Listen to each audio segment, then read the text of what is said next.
అందరికీ జై శ్రీరామ్ అండి. ఇప్పుడు ఇక్కడ నేను చూపించే వీడియో సురారం ఎక్స్ రోడ్ లేదా సురారం సిగ్నల్ అంటారు. ఇక్కడికి రావడానికి సికింద్రాబాద్ నుంచి సురారము, గండి మైసమ్మ, దుందిగల్ ఈ బస్సులో వస్తాయి. మరొకసారి సురారము, గండి మైసమ్మ, దుందిగల్ అనే పేర్లతో ఉండే బస్సులన్నీ ఇక్కడ చేరుకుంటాయి అన్నమాట. అదేవిధంగా కోటి సైడ్, కోటి, అమీర్పేట, అఫ్జల్గంజ్ నుంచి వచ్చేవాటి కూడా సేమ్ అంతే. సురారము, గండి మైసమ్మ, దుందిగల్ ఈ పేర్లతో ఉండేటి ఈ ప్లేస్కి వచ్చి వస్తాయి. ఈ సురారం ఎక్స్ రోడ్కి వస్తాయి. ఇప్పుడు మనం ఎదురుగా కనిపించేది బాలనగర్ నుంచి వచ్చే రోడ్డు. ఈ కనిపించేది దుందిగల్ సైడ్ నుంచి వచ్చే రోడ్డు. ఓకేనా? ఇప్పుడు మనము సురారం విలేజ్లోని శ్రీ లక్ష్మీ గణపతి దేవాలయానికి ఎలా వెళ్ళాలో తెలుసుకుందాము. ఇప్పుడు మీరు బస్సు ఎక్కిన తర్వాత సురారం అనే బస్ స్టాప్కు టికెట్ తీసుకోవాల్సి వస్తుంది. ఈ సురారం అనే బస్ స్టాప్ టికెట్ తీసుకున్న తర్వాత ఈ సిగ్నల్ పెడితే బస్సు ఆగుతుంది, దిగచ్చు. లేదా బస్సు ఆగకుండా ఉంటే కొంచెం ముందుకెళ్తే ఆ ఎదురుగా కనిపించే చెట్టు దగ్గర బస్ స్టాప్ ఉంది. ఆ బస్ స్టాప్లో దిగాలి. చూడండి, ఈ బస్సు వస్తుంది కదా, ఈ బస్సు ఆగుతుంది చూడండి. ఇది బాలనగర్ నుంచి వచ్చే బస్సు. ఈ ఆగుతాయి చూడండి. అదే సిబిఎస్ నుంచి గండి మైసమ్మ వెళ్ళే బస్సు, అది ఆగుతుంది. సేమ్ అదే బస్ స్టాప్. ఇప్పుడు ఈ బస్సు చూడండి, దుందిగల్ బస్సు. ఇది సికింద్రాబాద్ నుంచి దుందిగల్ బస్సు ఆగుతుంది కదా. ఆ ప్లేస్లో దిగిన తర్వాత వెనక్కి నడుచుకుంటూ రావాలి. నడుచుకుంటూ వచ్చిన తర్వాత ఈ సిగ్నల్ ఉంది కదా, ఈ సిగ్నల్ దగ్గర రైట్ తిరగండి. అంటే వెనక్కి నడుచుకుంటూ వస్తే రైట్ తిరగాలి. అదే సిగ్నల్ కన్నా ముందు తిరిగితే మీరు లెఫ్ట్ తిరగాలి. బాగా గమనించండి చుట్టూ వాతావరణం.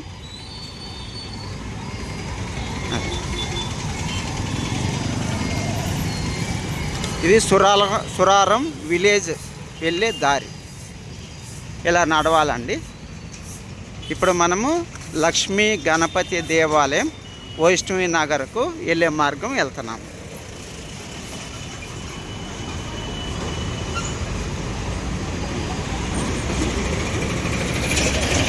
చూడండి, ఇలా స్ట్రైట్గా నడవాలి. ఎంత దూరం నడవాలనేది ఎదురుగ్గా మీకు ఒక బిల్డింగ్ కనిపిస్తుంది. ఎదురుగ్గా కనిపిస్తుంది ఒక బిల్డింగ్. జూమ్ చేస్తాను చూడండి.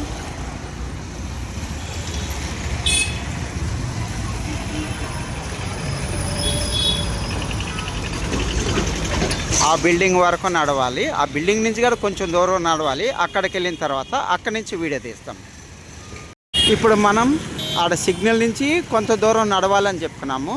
అక్కడి నుంచి స్ట్రైట్గా వస్తే ఇదిగోండి, ఈ బిల్డింగ్ మనం చూపించుకున్నాము. ఇటు రైట్ వెళ్తుంది. ఈ రైట్ వెళ్ళొద్దండి, మనం లెఫ్ట్ రావాలి. చూడండి, ఇలా లెఫ్ట్ తిరగాలి. మీకు IRIS అనే స్కూల్ ఉంది చూడండి. ఆ స్కూల్ పక్క నుంచి వెళ్ళాలండి. మీరు వచ్చి లెఫ్ట్ తిరిగిన తర్వాత ఇది స్కూల్ అండి. ఈ స్కూల్ నుంచి మీకు కనిపిస్తున్నది కదా, అక్కడి నుంచి రైట్ తీసుకోవాలి. ఇప్పుడు మీకు కనిపిస్తుంది కదండి, అక్కడి నుంచి రైట్ తీసుకోవాలి. రైట్ తీసుకొని కొద్ది దూరం రాగానే ఇదో ఇక్కడ ఒక పార్క్ ఉంటుంది. గ్రేటర్ హైదరాబాద్ మున్సిపల్ కార్పొరేషన్ అనేది. ఈ పార్క్ నుంచి లెఫ్ట్ తీసుకొని స్ట్రైట్గా వెళ్తే ఎదురుగ్గా కనిపించే కమానే వైష్ణవి నగర్. ఆ వైష్ణవి నగర్ స్ట్రైట్గా వెళ్తే కొద్ది దూరం ముందుకు వెళ్తానే లక్ష్మీ గణపతి దేవాలయం అనేది ఉంటుంది. అక్కడికి వెళ్ళి మళ్ళీ వీడియో తీసుకున్నాం. నుంచి కొద్దిగా ముందుకు రాగానే మనకు వైష్ణవి నగర్ అనే కమాన్ కనిపిస్తుంది. చూడండి, వైష్ణవి నగర్. దీని నుంచి లోపలికి వెళ్ళిన తర్వాత కుడివైపు తిరుగుతానే దేవాలయం కనిపిస్తుంది. చూడండి, కమాన్ నుంచి లోపలికి వచ్చాము. లోపలికి వచ్చిన తర్వాత కుడివైపు తిరుగుతానే ఇక్కడ కనిపించేది శ్రీ లక్ష్మీ గణపతి దేవాలయం. ఇది వైష్ణవి నగర్లో ఉందన్నమాట. చూడండి.